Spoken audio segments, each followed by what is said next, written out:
Hi everyone, this is the Michael Myers Fanatic back with another review. I'm going to be reviewing the 2017 remake of Stephen King's It, also known as It Chapter 1. It was released, no pun intended because I said it was released, but anyway, it was released September 8th, 2017. So let's get on with the plot.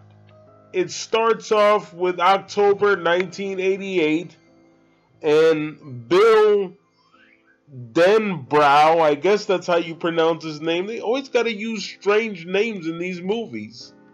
But anyway, you guys will correct me as you always do. But anyway, you know who I'm talking about, Bill. It starts off with him and his brother Georgie. And Georgie wants to sail his little boat, but for some reason, Bill doesn't want to go with him. And Bill happens to be played by Jaeden Lieberher, I guess that's how you pronounce it, and he is the stuttering leader of the Losers Club. That's literally what they say here. The stuttering leader of the Losers Club. I don't know if I should laugh or not. It almost seems inappropriate to laugh at that.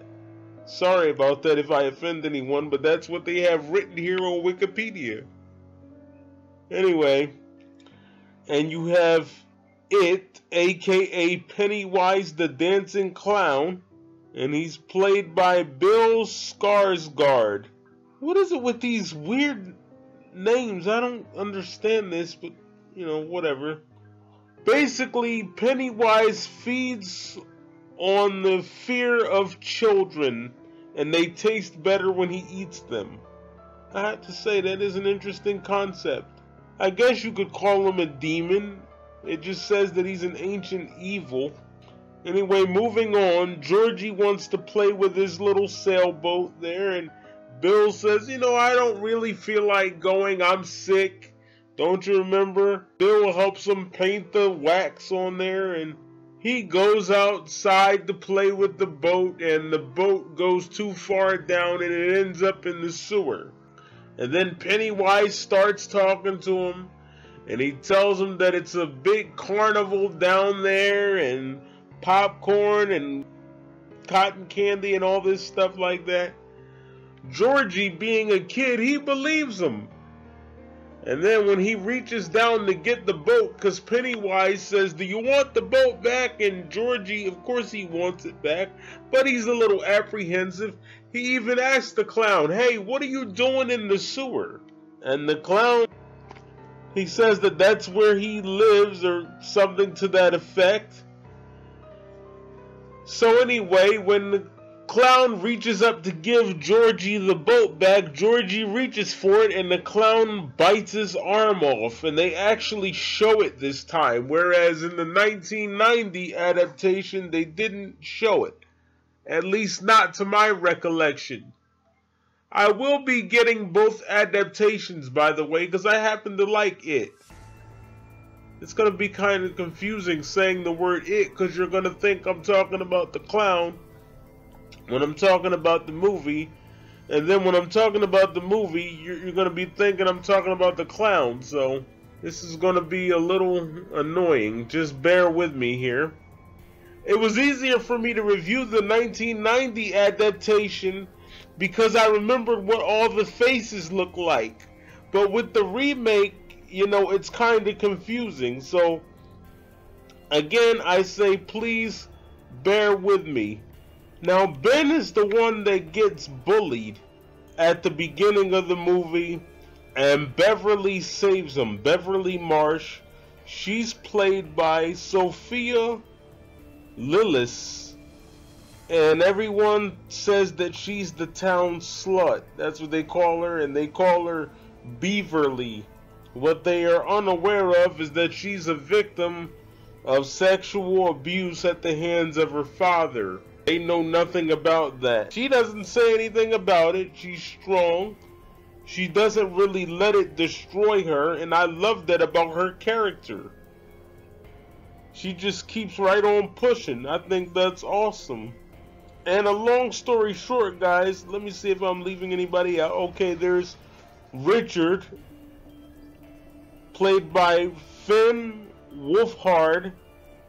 And the one thing I love about Richard is the whole beep beep Richie thing. I don't get the beep beep reference, but beep beep Richie, beep beep.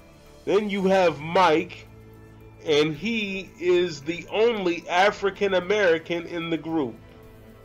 And they even point out the fact that he's an African American in this bio here on Wikipedia, as if we can't look at him and see that. But anyway, Mike is played by Chosen Jacobs. I guess that's his actual name, or maybe not, I don't know. But anyway, it says that he was orphaned in a fire, and he actually works with his grandfather killing sheep. And he doesn't want to kill sheep, and his grandfather's basically telling him, hey, you gotta be a man, you're gonna end up out here with us or end up in there with them, with the sheep. I don't know what that reference means. You're gonna end up with the sheep? I mean, what are you saying? You're gonna kill your grandson? What does that mean? Anyway, then you have the bullies. They go around beating up everybody in the Losers Club. And then there's Eddie. I did forget to mention him.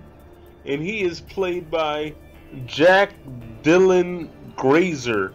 And he's a hypochondriac. And a hypochondriac, for anybody that doesn't know, is someone that's always imagining that they're sick. And he takes placebos. And for anybody that doesn't know what they are, it's imaginary medicine for an imaginary illness. That's basically all it is. And a long story short, all these guys in the Losers Club, they all deal with their personal demons. And Pennywise feeds on it. You know, like with Beverly and the abusive father. And then there's the kid that's, you know, he's the son of the rabbi and he's trying to find his Jewish roots and all this stuff. Pennywise capitalizes on all of that. Overall, I like the movie. I do find that it was very interesting hearing the kids curse. And I'm thinking maybe that was in the novel. I don't know because I didn't read the novel. I've only seen the movie. But I'm guessing it was either in the novel or maybe they wanted to update it for 2017. Because they were using some pretty foul language in here. And I was shocked. Because I was like, the producers would let children say this stuff? That's how you can tell it's a totally different time from when I was a kid. I wish I would try to use language like that at that age. I mean, I do it now, but I'm older. But I'm saying if I was their age and I did that, I'd be in trouble. So that was really shocking to hear that coming from children. But anyway, as I pointed out, Pennywise is attacking them based on their fears. I told you this before when I reviewed the original It back in August of 2013. In my opinion, Pennywise is basically another Freddy Krueger, except he's a clown. At the end of the movie, Beverly not only overcomes the fear of her father, she actually kills him. I thought that was awesome. She just couldn't take the abuse anymore. I was like, good for you, kill him. And they all defeat the clown. I enjoyed the movie. I don't think it was better than the original. To me, the original was more creative. I like how they called them Eddie Spaghetti. I thought that was cool. But with this, like I said, the faces were harder to remember. Because I'm not used to seeing the remake. I have to watch it again, and again. And then as I watch it, I'll get more accustomed to it. And accustomed to their faces. I'm very excited for the second chapter. And when that comes out, I will review it as well. Again, no pun intended. And they all made a pact, by the way, at the end of the movie. They all cut their hand and they vowed that if the clown ever came back, they would come back together, and they all went their separate ways. And by the way, I always wanted to know where that saying came from, we all float down here. Well, apparently, if you go down in the sewer, you'll see that he has the kids floating in the sewer, literally. Beverly was also floating down there because it took Beverly down to the sewer. She was floating down there, but he couldn't kill her because she wasn't afraid. And I guess the reason why she wasn't afraid is because of what she had already gone through with her father.